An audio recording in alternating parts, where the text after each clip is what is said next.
tente de David. Il restaura de l'huile et fermera les brèches. La tente de David n'est que les deux maisons qui se remettent ensemble. On va voir ça tout à l'heure lorsqu'on va lire Éphésiens chapitre 2 et que nous verrons que le mur de l'imitié a été brisé. Il faut que vous compreniez ces choses, bien aimés.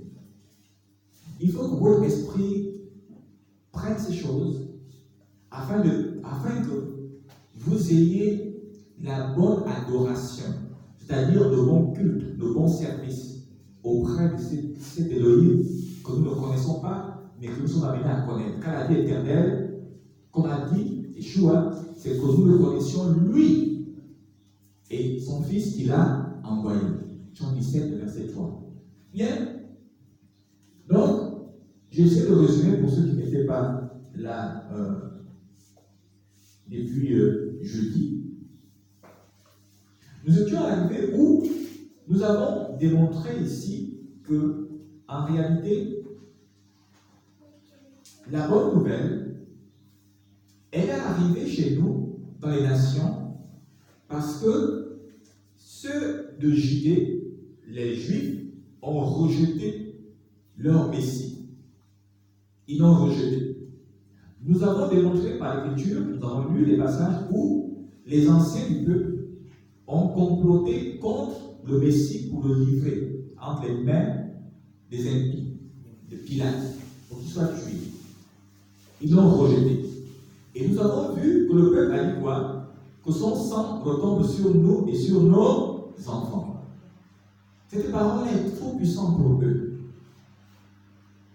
Elle colle à la peau des Juifs jusqu'aujourd'hui. À cause de cela, leur cœur est endurci envers leur Messie. Ils n'ont pas dit que son sang retombe sur nous, mes pères. Ils ont dit sur nous et nos enfants. Donc, de génération en génération, ils resteront endurcis. Mais le Seigneur, parce qu'il appelle l'élection de la grâce, prend quand même parmi les Juifs certains. Parce que Pierre, Paul, Jacques et les autres étaient tous des Juifs. Et c'est eux qui ont porté les premiers la bonne parole, la bonne nouvelle. Alors, nous continuons aujourd'hui et nous démontrons clairement notre identité. Et nous avons donc dit que Ephraïm avait porté le vêtement de l'aîné dans la maison de Jacob. C'est un peu important de comprendre. Pourquoi? C'est d'abord les nations qui sont en train de rentrer dans la maison. Parce que les nations, nous représentons Ephraïm, et Ephraïm est l'aîné. Ephraïm a le droit d'aînesse. Car Ephraïm représente l'ensemble des nations où le peuple du Seigneur avait été envoyé en exil. Ephraïm est le premier à rentrer dans la maison. Mais quelle maison? La maison de David. Quelle maison? C'est de Jacob. Quelle maison? Israël. L'Israël d'Élohim. Celle qui est en haut. C'est celle-là à laquelle on rentre. C'est pourquoi Machiav a dit le royaume des cieux est proche. L'Israël des cieux arrive. Entrez. Et il dit, depuis Jean-Baptiste jusqu'à maintenant, le royaume des cieux est forcé. Et ce sont les violents qui s'en emparent. Ceux qui font violence avec leur chair, bien entendu, qui rentrent dans ce royaume. Il ne parle pas d'abord du royaume terrestre qui est là, puisque ce royaume céleste deviendra terrestre. Il va descendre ici sur terre. On va régner sur terre, pas au ciel et puis voler comme des peuples. Non, on sera sur terre. Alors, nous avons donc vu, on va lire les passages, que Paul et Barnabas sont allés annoncer la bonne nouvelle aux Juifs. Cette bonne nouvelle de Jérémie 31, cette bonne nouvelle d'Ézéchiel 37, cette bonne nouvelle d'Ésaïe 49, verset 6 qu'on a lu, et les Juifs l'ont rejeté. On va lire Actes chapitre 13, verset 46.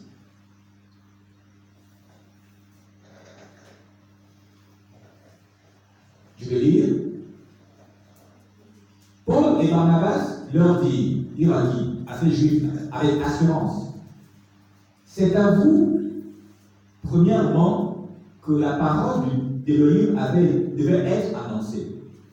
Mais puisque vous la repoussez et que vous vous jugez vous-même indigne de la vie éternelle, voici, nous nous tournons vers les nations. Nous nous tournons vers les nations.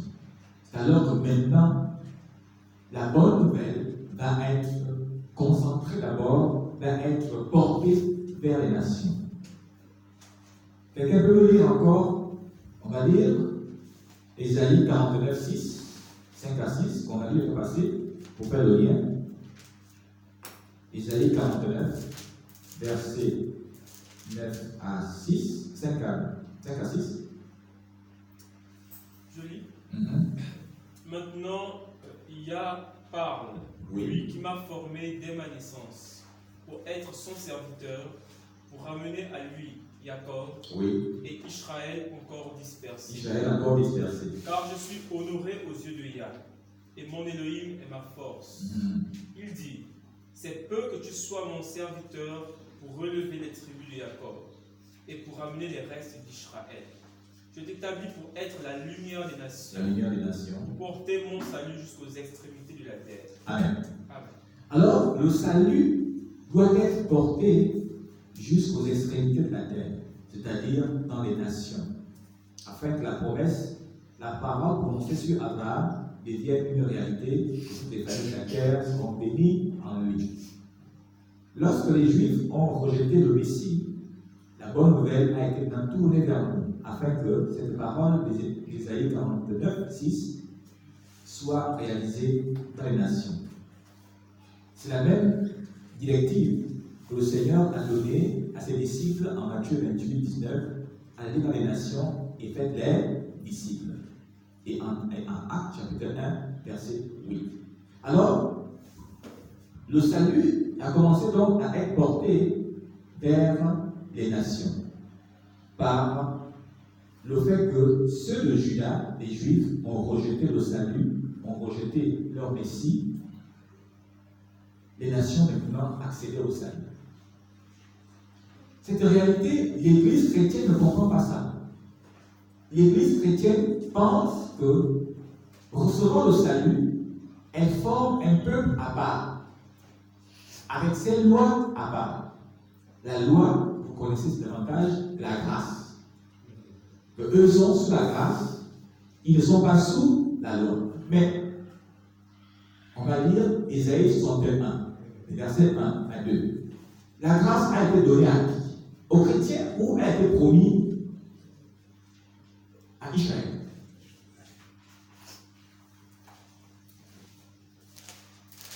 La grâce dont les chrétiens aiment faire l'apanage. On est sous la grâce. La grâce n'est pas pour eux. La grâce a été promise à Israël. Et pourquoi? On va expliquer. Je lis. Oui. Le souffle du Seigneur, Yah, est sur moi. Oui. Car Yah m'a oint pour porter de bonnes nouvelles aux malheureux. Oui. Il m'a envoyé pour guérir ceux qui ont le cœur brisé. Oui. Pour proclamer aux captifs la liberté et aux prisonniers la délivrance. Oui. Pour publier une année de grâce de Yah. On va s'arrêter là. Parce que je m'arrête là pourquoi?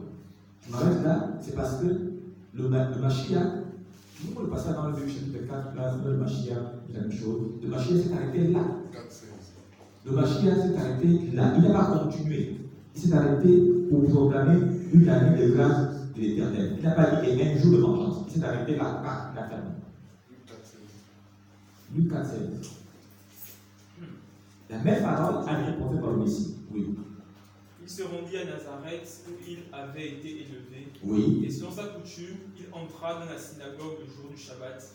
Il se leva pour Comme faire... aujourd'hui, le Shabbat. Il est parti à l'heure du Shabbat. Pas le dimanche. Amen.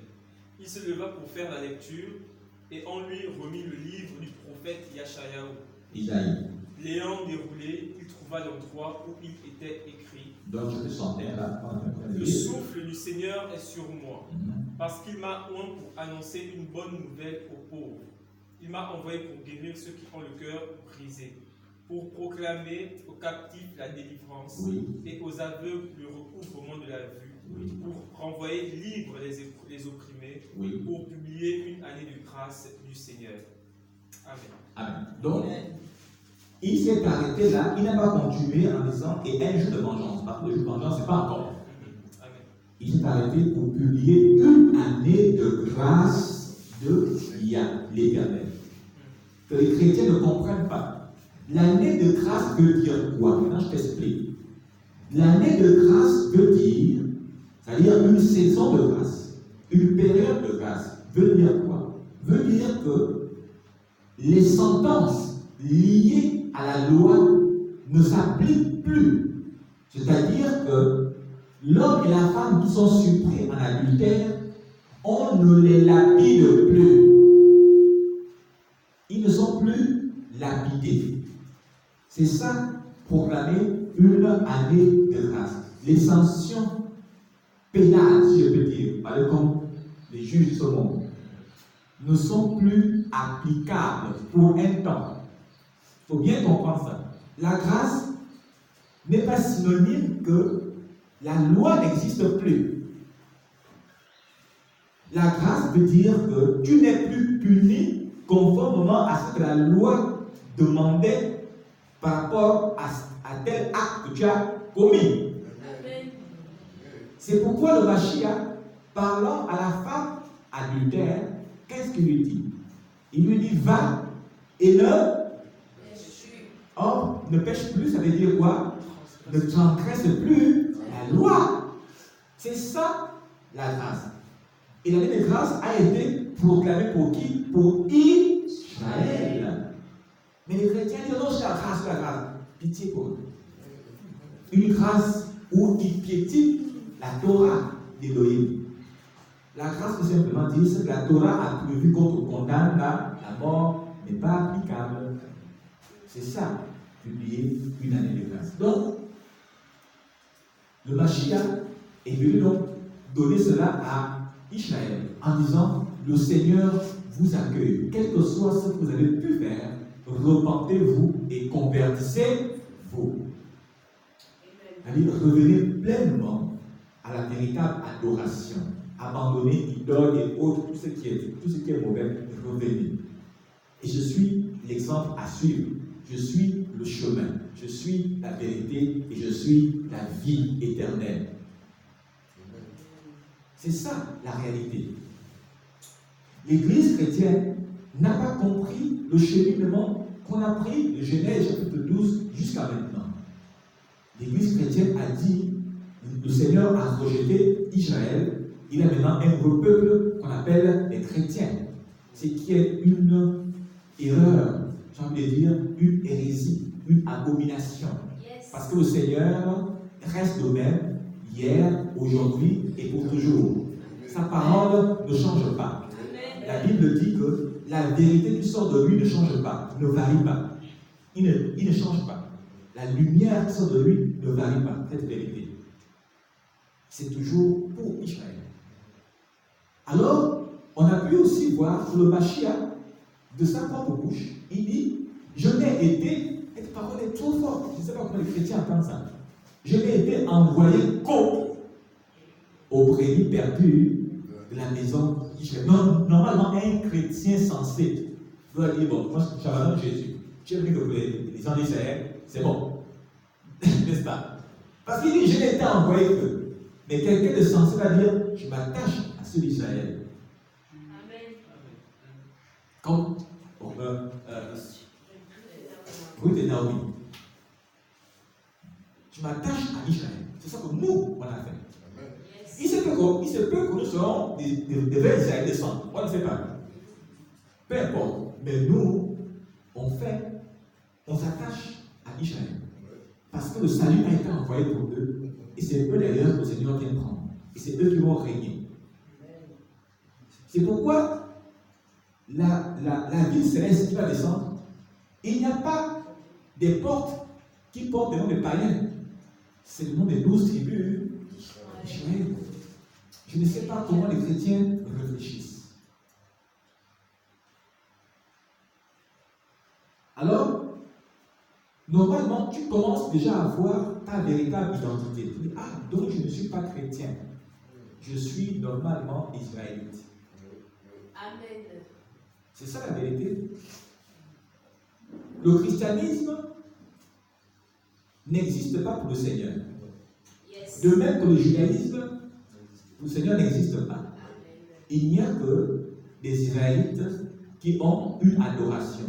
Car il fut dit à Pharaon, laisse aller mon peuple afin qu'ils aillent m'adorer, me servir. Donc il y a des adorateurs qui servent Yahvé l'Éternel sans aucune forme d'identité particulière. Mais qui sont dans une maison, la maison de Jacob, Israël. C'est tout.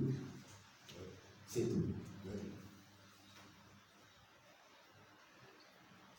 Nous allons donc décortiquer Éphésiens chapitre 2, que tu as souvent lu, sans trop comprendre ce que Paul voulait dire. On va lire ce passage dans Éphésiens chapitre 2 pour comprendre. Lisons Éphésiens 2, du verset 17 au verset 19.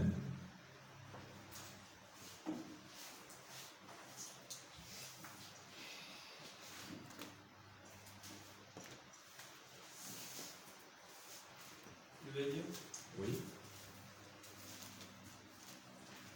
Il est venu annoncer la paix à vous qui étiez loin. Il qui? Yeshua. Et la paix à ceux qui étaient près. Car par lui, nous avons les uns et les autres accès auprès du Père dans un même souffle. Ainsi donc, vous n'êtes plus des étrangers, ni des gens du dehors, mais vous êtes concitoyens des saints, gens de la maison d'Élohim. Alléluia. Amen. L'apôtre Paul explique ici quelque chose d'important que j'ai expliqué, que lui il a expliqué en son temps, pourtant que les chrétiens disent qu'ils ne comprennent pas. Notre Seigneur et Sauveur, paix et grâce sur lui, Paul dit qu'il est venu annoncer, il est venu et a annoncé la bonne nouvelle de la paix, dans la version d'Arby, il dit la bonne nouvelle de la paix à vous qui étiez loin. Qui étaient loin? Les nations Éphraïm, dispersées. Et la bonne nouvelle de la paix à ceux qui étaient près, aux Juifs qui étaient à côté de lui, ceux de Juda. C'est à eux qu'il est venu annoncer ces choses. Alors, qu'est-ce qu'il dit dans verset 19? Il dit ainsi donc, vous qui, vous les nations, vous Éphraïm, dispersés, n'êtes plus des étrangers, n'êtes plus des gens du dehors. Mais maintenant, vous êtes des concitoyens des saints, des gens de la maison de Yahvé, de l'Éternel. Et sa maison, c'est Israël. C'est ça la réalité que l'Église chrétienne a complètement galvaudée, détruite. Relisez-nous les passages rapidement d'Ézéchiel 37 à partir du verset 16, je crois, pour que nous ayons cette vérité en l'esprit. La réunification des deux maisons, c'est ça dont Paul parle ici.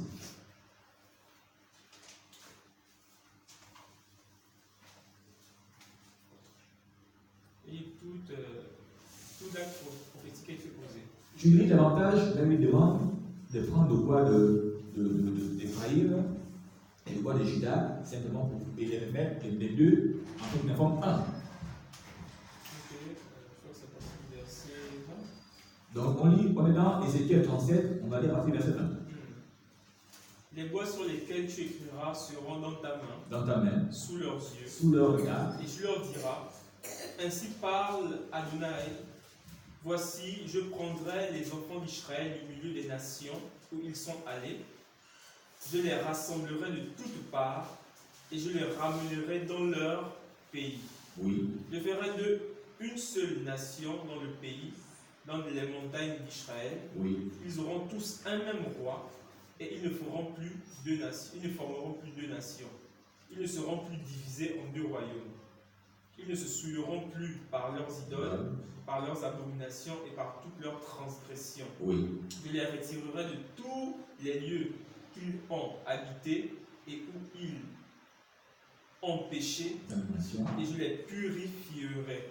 Ils seront mon peuple et je serai leur Elohim. Alléluia. Je peux continuer ici? Non, c'est bon.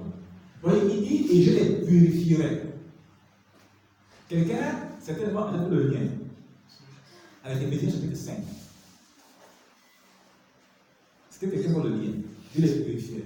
La Bible dit femmes, obéissez à vos maris. Et les maris doivent prendre soin de leur épouse. Comme Christ prend soin de l'Église et la purifie par l'eau, la parole. Donc, il dit qu'il va les purifier. Il va purifier qui? Israël. Les deux maisons venues ensemble. Il va les purifier. Et c'est son fils, Yeshua, qui vient apporter cette parole-là, qui nous purifie, qui purifie tout le peuple, afin qu'il ne soit plus divisé, mais qu'il soit devenu une seule maison, comme à l'époque du roi David, quand il y avait l'unité d'Israël. Et d'ailleurs, c'est pourquoi, toujours dans Éphésiens, chapitre 4, l'apôtre Paul parle de l'unité. C'est une seule assemblée, pas deux assemblées. C'est une seule parole, il n'y a pas deux paroles. Ceux-là qui seraient sous la grâce, la fausse grâce des chrétiens, et ceux qui seraient sous la Torah. Non, on est tous sous la Torah, soumis à la loi du Seigneur. Sauf que pour l'instant, nous ne sommes plus soumis aux sanctions pénales. Mais les sanctions pénales ayant disparu n'est pas synonyme de libertinage, de vivre notre vie comme on veut. C'est ça la réalité de la parole. Alors, Paul explique que ceux de Juda et ceux d'Éphraïm reviennent ensemble et ont accès tous au Père par le sang du Mashiach. Dans Acte 10:36, la même chose est dite. Je vais lire Acte 10:36. Il, c'est-à-dire Adonai, a envoyé la parole à qui?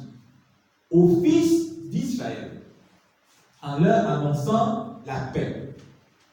Par qui? Par Yeshua HaMashiach, qui est le Seigneur de tous. Donc, il a envoyé la parole à qui? Aux fils d'Israël. La parole qui est maintenant l'apanage des chrétiens a été envoyée aux fils d'Israël. Point final. C'est la parole de paix. Je fais la paix avec vous. Je proclame pour vous une saison de grâce. Repentez-vous, convertissez-vous et revenez à moi, fils de Jacob. Maintenant, je vous accorde la naissance qui vient d'en haut. Plus besoin de se considérer israélite par le sang. Le véritable israélite, ce n'est pas ceux qui allaient dehors, c'est-à-dire qui s'habillent avec qui met la kippa et tout cela. Le véritable israélite, c'est celui qui a mangé le rouleau, c'est-à-dire la Torah, et qui vit la Torah. C'est le sens de Jean chapitre 1, les versets 12. À tous ceux qui l'ont reçu, à tous ceux qui croient à son nom, elle a donné le pouvoir de devenir enfants d'Élohim, lesquels sont nés ni de la chair, ni de le sang, ni de la volonté de l'homme, mais d'Élohim.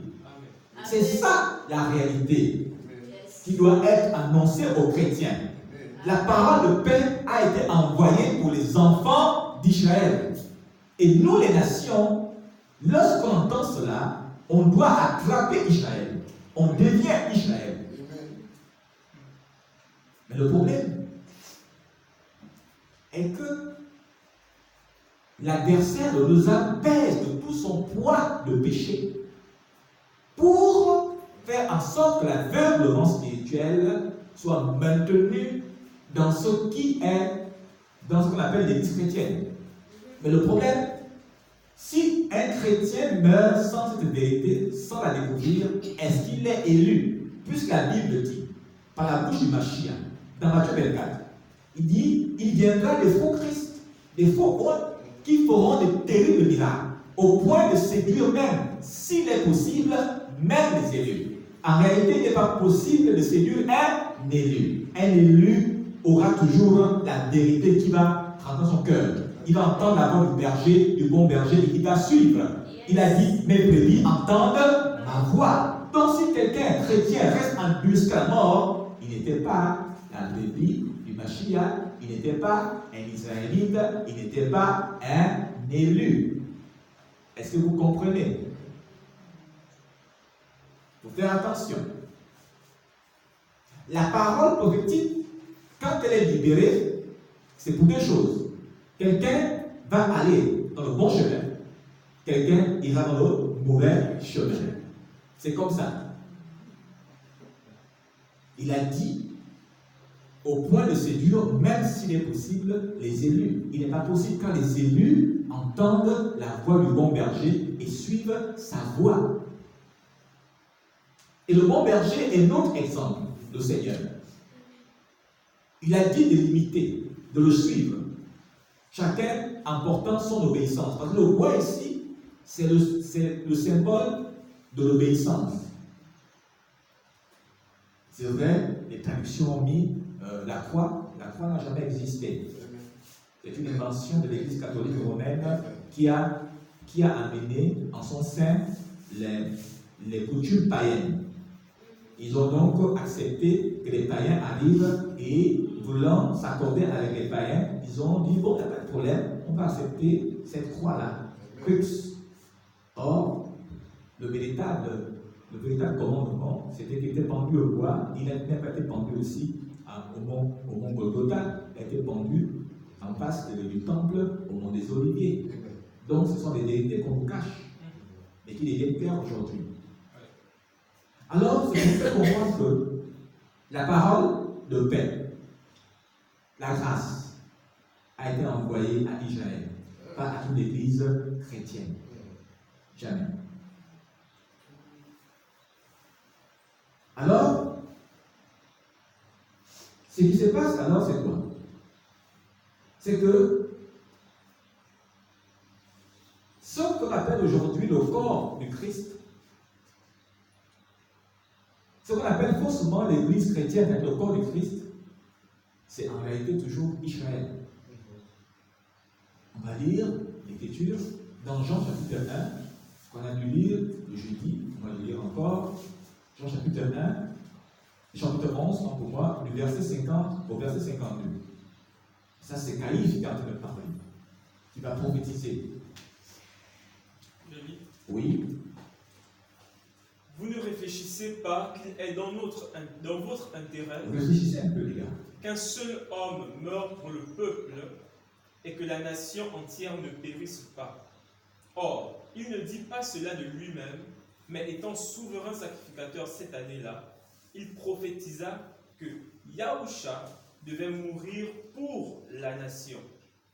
Et ce n'était pas pour la nation seulement, c'était aussi afin de réunir en un seul corps les enfants d'Élohim dispersés. Alléluia. Amen. Caïphe a prophétisé en disant que Yeshua devait mourir pour la nation juive. Quand on dit nation ici, c'est ceux de Judée, qui étaient en Judée, qu'on appelle communément les Juifs. Mais après, le texte précise que, et ce n'était pas pour les Juifs seulement, c'était aussi afin de réunir en un seul corps les enfants d'Élohim dispersés. Ephraïm encore dispersés, réunis en un seul corps, en une seule maison. Et ce corps-là, c'est toujours rebâtir la maison de Jacob, selon Amos 9, 11, Actes 15, 16. Donc, c'est Yahusha qui réunit les deux maisons, Ephraïm et Juda, en une seule maison, un seul corps, appelé aujourd'hui Église ou encore Assemblée. L'Église n'est que Israël réuni, n'est que les deux maisons réunies. C'est ce qu'on appelle l'Église. D'où il a dit, je bâtirai mon Église et les portes du séjour des morts n'auront pas de pouvoir sur elle. C'est-à-dire qu'aucun élu ne sera perdu. Ce sont des élus qui font partie de l'Église. Les élus. Ceux qui suivent l'agneau partout où il va. Ceux qui suivent son exemple. Ceux qui marchent comme il a marché. Ceux qui gardent les commandements.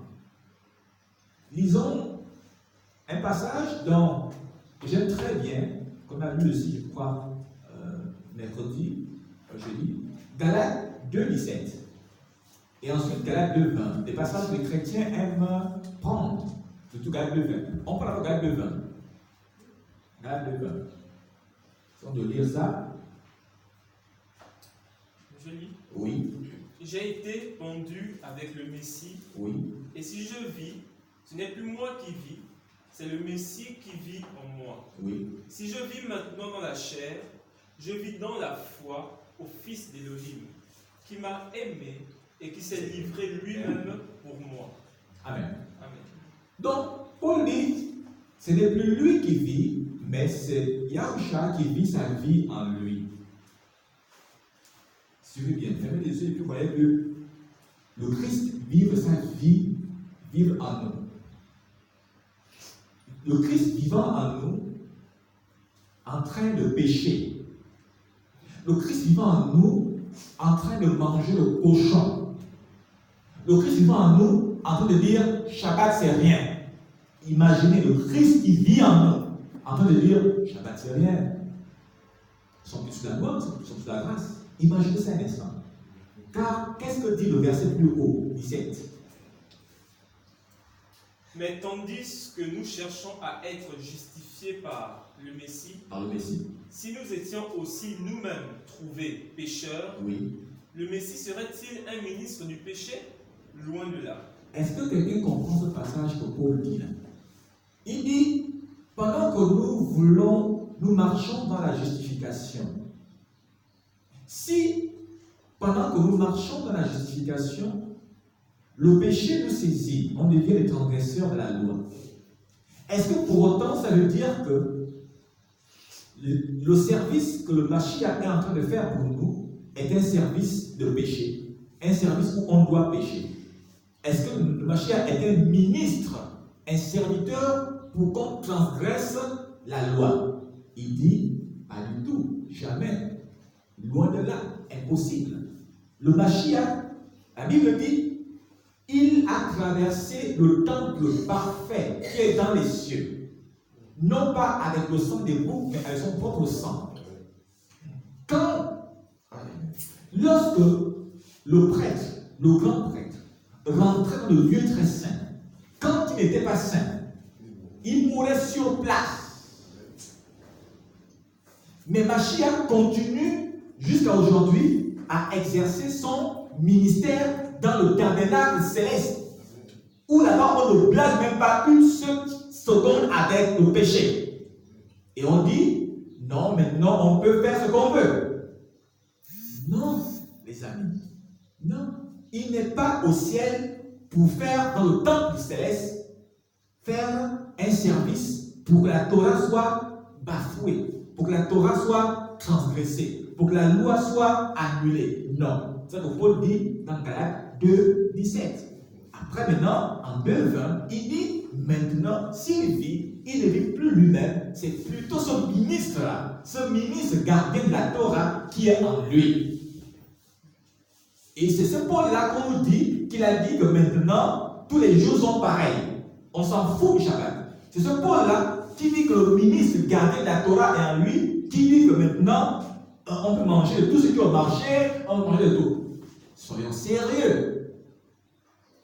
Non. Tous ceux qui comprennent ce passage à l'envers ne sont pas des élus. Parce que l'élu écoute la voix du bon berger dans son cœur et dit Amen. Je continue de marcher comme il a marché dans l'entièreté de l'obéissance à la parole. Amen. Nous avons invité les évangélistes, les gens qui sont censés comprendre ces choses-là. Puisque ce n'est pas une conférence prophétique pour annoncer que les gens vont avoir l'élévation, j'en reviens pas. C'est ça les chrétiens. Ils aiment l'élévation.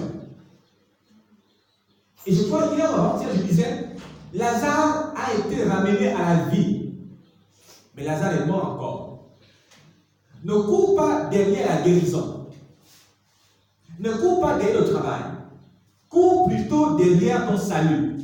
Amen. Cours plutôt derrière la vie éternelle. C'est elle qu'il faut chercher, corps et âme. Lazare est mort après. Après être revenu à la vie. Des jours plus tard, il est revenu à la vie. Mais des années plus tard, il est mort encore. Il dort du sommeil pour attendre la résurrection des justes. Il faut faire attention. La vie est une affaire de priorité. Donc, l'Église, ce que tu entends souvent, l'Église, maintenant tu sais que c'est Israël. Yes.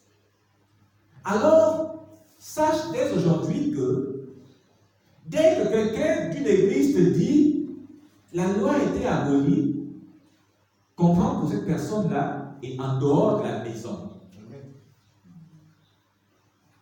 Dans la maison du Père, il y a un seul enfant né. C'est notre Seigneur et Sauveur. Ceux qui arrivent à trouver cet enfant unique sont des enfants adoptés. Adoptifs. Et l'enfant unique dans la maison nous dit, ah, voici ce que papa aime. Papa ne veut pas qu'on fasse ça. Maintenant, l'enfant adoptif, t'es-tu qu'il est? Il y a un titre là, c'est faux. Oh, je suis le grand frère ici, je te chasse de la maison.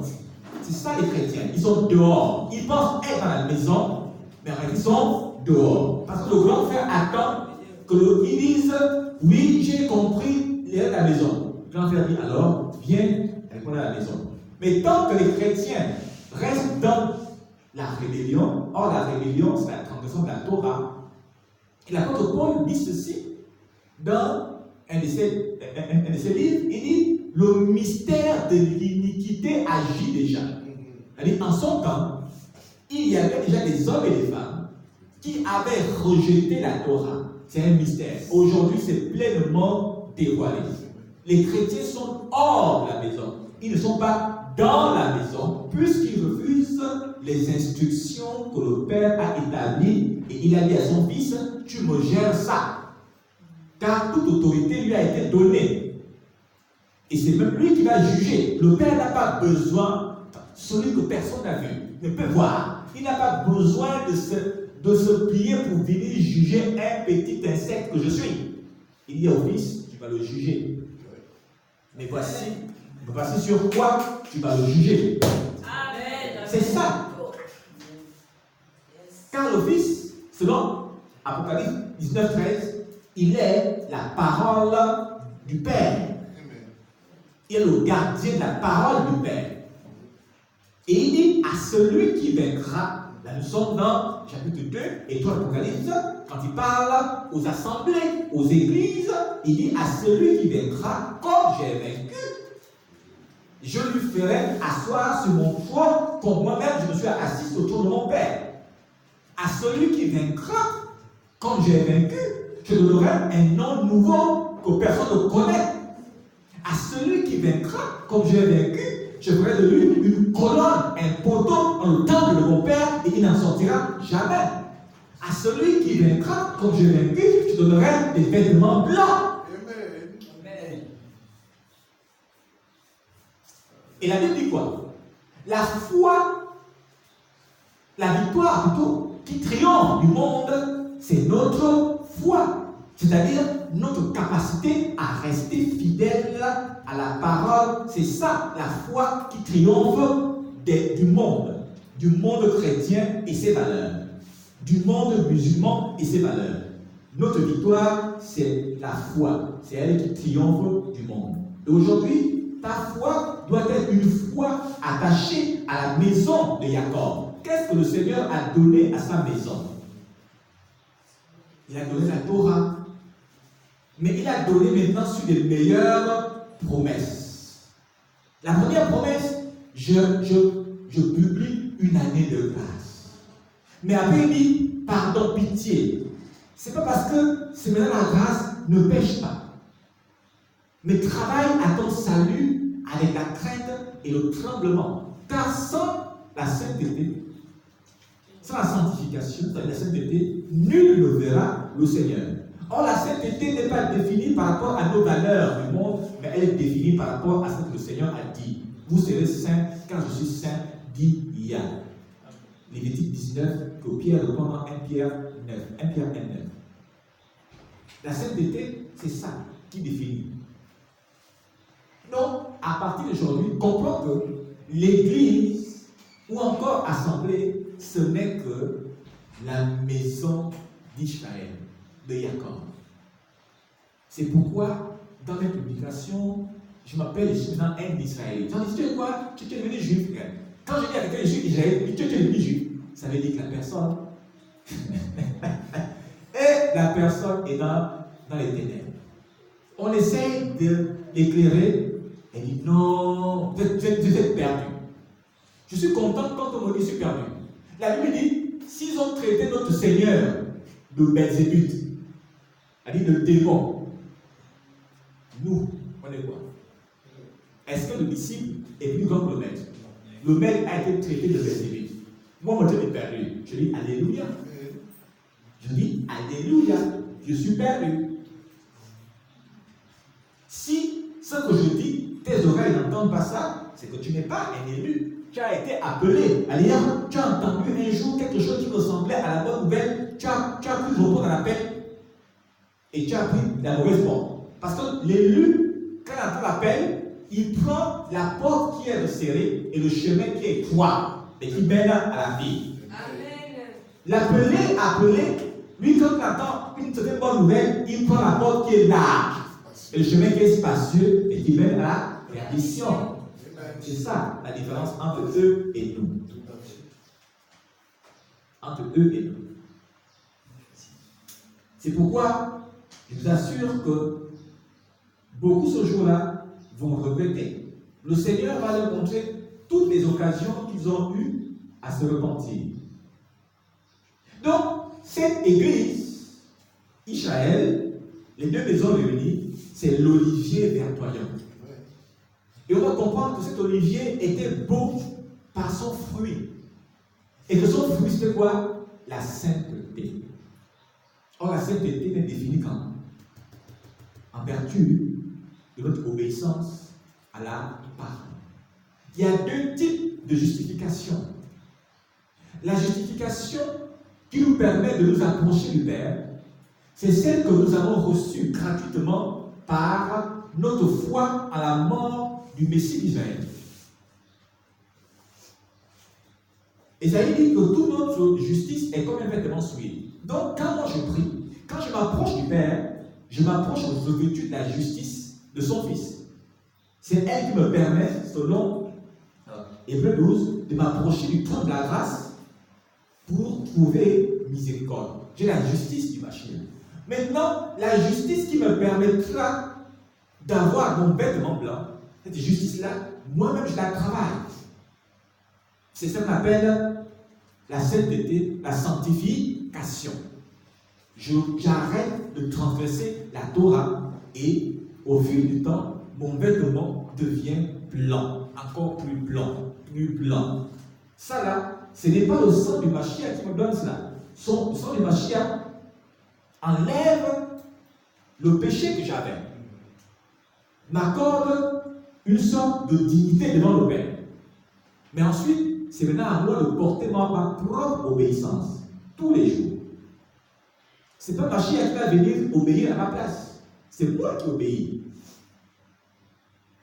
Alors, lisons Jérémie chapitre 11, les versets 16 à 17, dans votre version. Je vais avancer rapidement s'il y a des questions, certaines gens qui sont là. On a lu, il y a plein de questions à poser. Plein de questions. Jérémie 11, versets 16 à 17.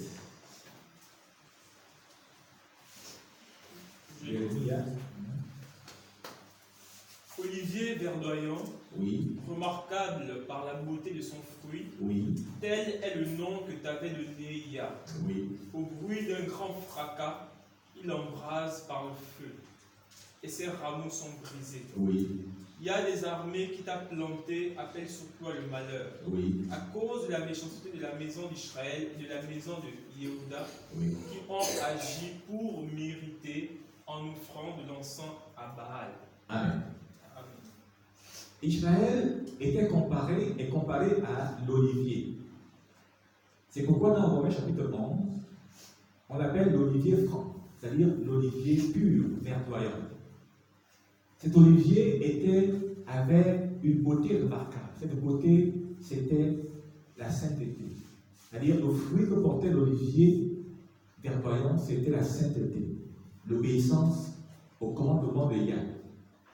Elle a perdu cette beauté, son éclat, à cause du péché des deux maisons, la maison d'Israël et de Juda. Donc cet olivier a été frappé. Mais le Seigneur a lui-même prévu de redorer le blason de cet olivier, de faire refleurir cet olivier. Et pour que cet olivier refleurisse, c'est tout le psaume, c'est le psaume chapitre 1. Un arbre planté près des courants d'eau. L'eau ici, c'est la parole. Elle produit son fruit en son temps. Elle reste toujours verdoyante. Donc, l'olivier revient pleinement près de la source de vie, près des torrents d'eau, du torrent d'eau qui est la parole du Seigneur, et elle devient verdoyante.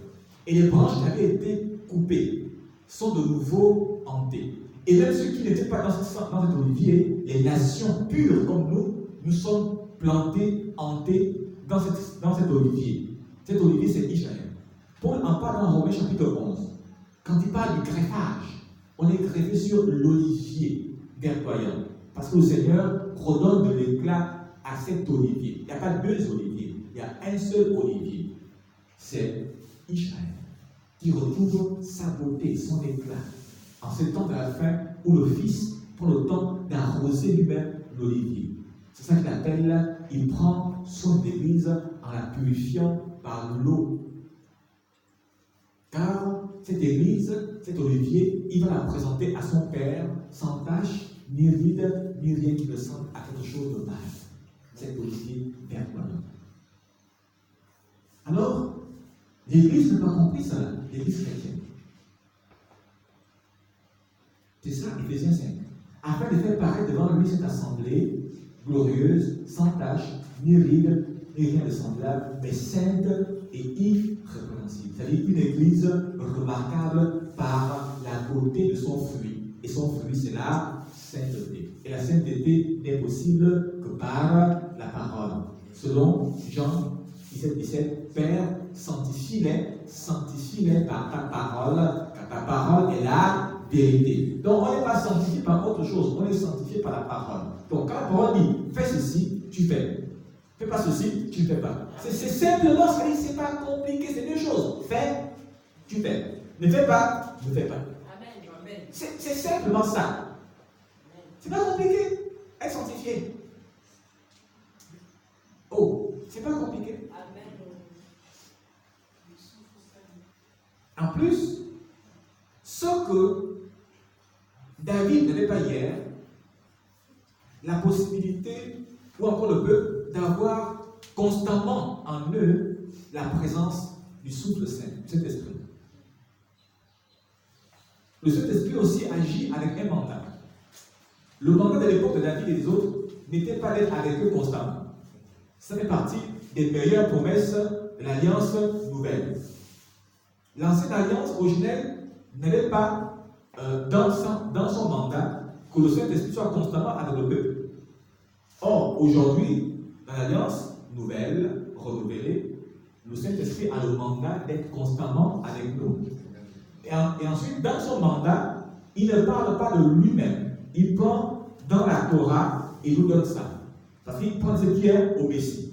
Ce qui est au Messie, c'est quoi? C'est la Torah.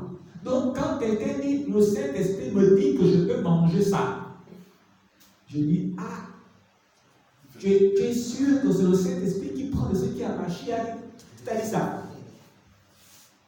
Parce que lui, il n'est pas de lui-même. Il prend de ce qui est au Mashiach.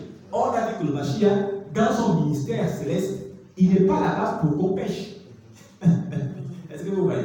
Donc, ça, c'est quel Saint-Esprit qui ne t'informe pas que Shabbat fait partie des commandements les plus importants. Car le Shabbat est un signe qu'on appartient à la maison de Jacob, qu'on appartient à Israël, qu'on appartient à Elohim. C'est un signe. C'est un signe. Donc, toutes les assemblées, malgré la bonne attitude du cœur des personnes, non, là-bas, il y a des bonnes personnes, c'est vrai. Dans l'église chrétienne, il y a des bonnes personnes à la moralité irréprochable. Mais elles sont disqualifiées parce qu'il y a un signe. C'est comme si quand quelqu'un va se marier, n'est-ce pas, à la coutume, là, on a même plusieurs femmes. Non? Mais entre les époux, on dit bon, tu me traites de signe, je sais que c'est toi. Donc, quand on amène les femmes là, dans le trésor caché là, il gagne. Non, c'est pas celle-là. Non, c'est pas celle-là. Ah, c'est celle-là. Parce qu'il y a un signe, il sait qu'elle est ça. C'est pareil pour ceux qui appartiennent au Seigneur. Il y a un signe. Le signe, c'est Shabbat. C'est un signe qu'on lui appartient. Donc, malgré ta bonne moralité, tu ne voles pas. Tu n'as dit, c'est pas toi. Mais bon, c'est toi. Tu es bien. Tu es bien. Regarde, tu es bien. Mais tant que tu mets Shabbat à côté, tu n'appartiens pas à la maison de Jacob. Les femmes qu'on amène là, sur le droit, elles sont bien. Elles sont bien. Belles et tout ça. Mais elles n'ont pas le signe. Le signe. Que c'est elles qui ont épouser. Elles n'ont pas le signe. Elles sont bien. C'est pareil. C'est pareil. C'est pareil pour Israël. C'est-à-dire que la personne est chrétienne bien, bonne moralité, irréprochable. C'est ce qu'on appelle le saint. Mais il n'a pas le signe. Pour que le Seigneur dise, tu m'appartiens. Shabbat est un signe important. Un signe important. Commence à le faire timidement, mais commence. Le Seigneur va améliorer. Nous, on a commencé timidement. Au fil des années, des mois, des jours, nous nous améliorons. Nous nous améliorons. Car c'est un signe. Un signe. Amen. Le Shabbat est important. Il ne faut pas suivre les catholiques là. Ce que tu entends là, c'est le Seigneur qui t'aime. Tout ça, ça fait pour toi. Hein? Tout le séminaire là, c'est pour toi. Amen. Le Seigneur t'aime. Tu dois partir en paix. Amen. Le Seigneur t'aime beaucoup. Agé, chapitre 2, les versets, on va rapidement lire parce qu'à peu près 18 heures, on prend les questions, on va parler de repas de Shabbat. Agé 2, 6, 9.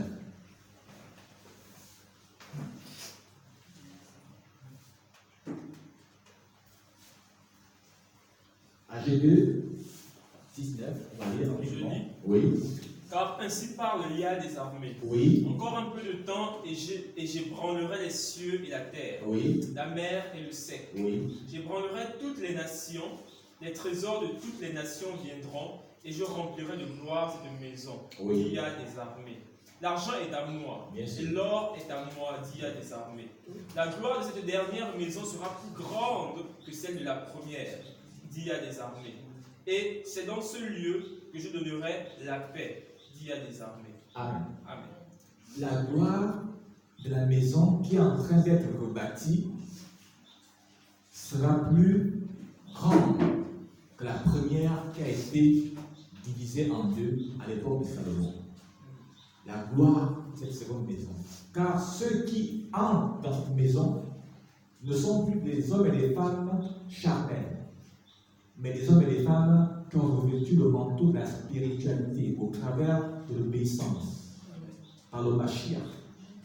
C'est une gloire, c'est un olivier. Ça complète ce qu'on a vu le Jérémie 11, l'olivier verdoyant. La gloire de la seconde maison. Une maison que le Mashiach lui-même maintenant, il bâtit. Il dit, je bâtis. Et l'apôtre Pierre dit que nous devons nous édifier mutuellement comme des pierres vivantes pour former un édifice spirituel.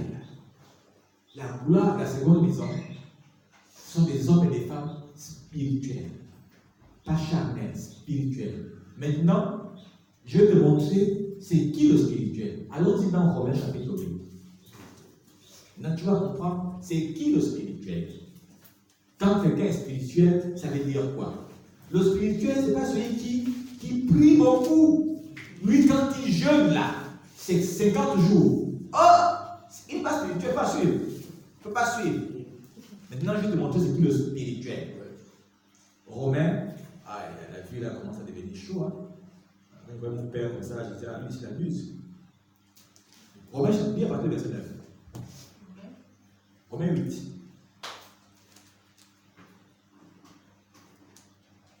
Il lit à partir du verset 9. Oui. Pour vous, vous ne vivez pas selon la chair, oui. mais selon le souffle. si du moins le souffle d'Élohim habite en vous. Oui. Si quelqu'un n'a pas le souffle du Messie, il ne lui appartient pas. Ah, d'abord. Pour vous, vous ne vivez pas selon la chair, mais selon l'esprit. Si du moins le souffle d'Élohim habite en vous, si quelqu'un n'a pas le souffle de Mashiach, il ne lui appartient pas. Quand les chrétiens disent cela, ils se disent que la spiritualité, c'est leur capacité à jeûner, à parler en langue et tout cela. On va continuer, on va comprendre maintenant ce qu'est le spirituel qui n'est pas charnel. Et si le Messie est en vous, le corps, il est vrai, est mort à cause du péché, mais le souffle est vie à cause de celui qui a ressuscité le Messie d'entre les morts, rendra aussi la vie à vos corps mortels par son souffle qui habite en vous. Ainsi donc, frères, nous ne sommes point redevables à la chair pour vivre selon la chair. Si vous vivez selon la chair, vous mourrez. Mais si par l'esprit, vous faites mourir les actions du corps, vous vivrez. Car tous ceux qui sont conduits par le souffle d'Élohim sont fils d'Élohim. Et vous n'avez point reçu un souffle de servitude pour être encore dans la crainte. Oui. Mais vous avez reçu un souffle d'adoption par lequel nous crions Abba. Alléluia. On s'arrête d'abord là. Vous avez reçu un souffle d'adoption par lequel nous crions Père. Parce que Abba, c'est l'araméen, veut dire Père. Un souffle d'adoption. Comme je dis tantôt, un seul fils dans la maison, le reste, ce sont des enfants adoptés. Donc, le souffle qui vient à nous, l'esprit qui vient à nous, c'est pour nous adopter. Et cet esprit-là, c'est cet esprit qui appartient au Père, qui appartient au Fils. Et quand il vient à nous, il vient nous amener, bien évidemment, dans la pleine obéissance à la parole du Seigneur. Ainsi, nous devenons des hommes et des femmes spirituels. Mais un verset que je cherche, je ne sais pas tout fait là, il va être plus haut. Attends que je cherche. Voilà, lis-moi à partir du verset 5. Romains 8. Il y a partir du verset 5. Oui. Ceux en effet qui vivent selon la chair s'affectionnent aux choses de la chair. Oui. Tandis que ceux qui vivent selon le souffle s'affectionnent aux choses du souffle. Et l'affection de la chair, c'est la mort. Tandis que l'affection du souffle, c'est la vie et la paix. Car l'affection de la chair est inimitié contre Elohim, parce qu'elle ne se soumet pas à la loi d'Elohim et qu'elle ne le peut même pas. Alléluia. Amen. On dit le charnel,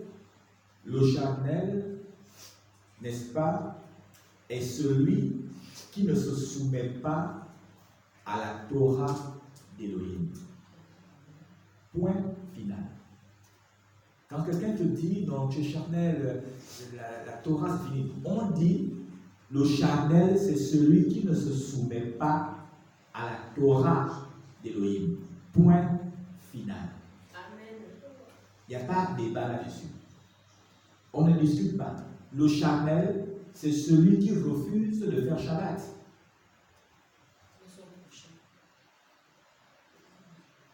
Le charnel, c'est celui qui refuse de prendre sa place dans la famille en tant qu'homme selon la Torah. Nous ferons un séminaire pour les hommes parce que le monde occidental nous a tellement montré les télénovelas que nous devenons trop avec les fleurs, les chocolats et tout cela. Ça, c'est pas des hommes israélites. Un homme israélite, certes, il prend soin de sa maison, mais il n'est pas un efféminé. Un homme reste un homme. Il gère la maison. Ce n'est pas la femme qui gère la maison. Elle est maîtresse de la maison. Elle organise, mais c'est l'homme qui donne la direction, le commandement local. Un homme selon la Torah. Ce matin, j'ai publié quelque chose sur ma page, sur mon WhatsApp là. J'ai dit que une femme qui dirige une maison devant un homme, c'est une abomination. à plus forte raison, une femme qui dirige l'assemblée, la maison du Seigneur. Ce n'est pas possible qu'une femme soit à la tête d'une assemblée, devant des hommes assis, et c'est la femme qui compte sur la chaîne. C'est une abomination. Ça ne se peut pas. Selon la Torah, ce n'est pas possible. Qu'une femme tombe du milieu du haut de la chaîne et est là des papas qui, eux, doivent diriger l'assemblée. Ça ne se peut pas. C'est pas scripturel. Il n'y a pas une parole qui confirme cela. Il n'y a aucune parole qui confirme cela. Donc, le charnel, c'est celui qui ne peut pas se soumettre à la Torah et il ne le peut même pas. Voilà.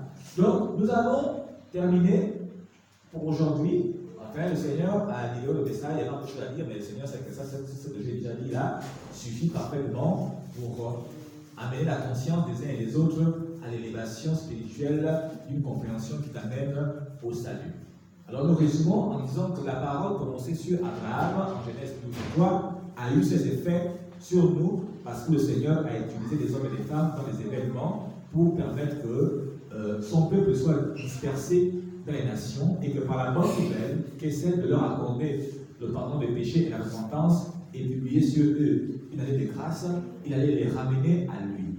Alors, il rebâtit sa maison, il rebâtit Israël sur des meilleures promesses et sur une sainteté qui est encore plus grande que la première maison. Car tous ses fils sont maintenant adoptés et ont en eux le souffle de Yah qui les rend beaucoup plus glorieux. Ils marchent tous à l'unisson derrière un seul fils unique qui est Yeshua HaMashiach en suivant son exemple. Selon qu'il est écrit dans Hébreu qu'il est l'auteur d'un salut éternel pour tous ceux qui lui obéissent. Que le Seigneur bénisse sa parole. Alors, maintenant, s'il y a des questions,